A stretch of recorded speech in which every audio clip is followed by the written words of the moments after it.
जी हाँ दोस्तों, आ गया पावर स्टार पवन सिंह का सबसे धमाकेदार सॉन्ग। जिस सॉन्ग का बोल है ओढ़निया ए गोरी। ओढ़निया ए गोरी जिस सॉन्ग का बोल है, जो काफ़ी बेहतरीन सॉन्ग बना है। ऐसा सॉन्ग आज तक आप लोग ना देखे होंगे और ना सुने होंगे। जिस गीत को गाए हैं पावर स्टार पवन सिंह और साथ में गाई है शिल्पी राज।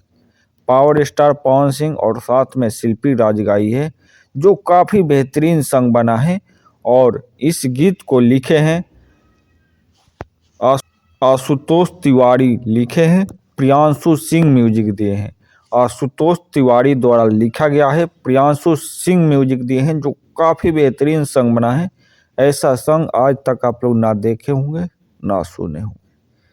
TRP king power star Pawan Singh का गाना कल रिलीज किया जाएगा डीआरएस म्यूजिक पर।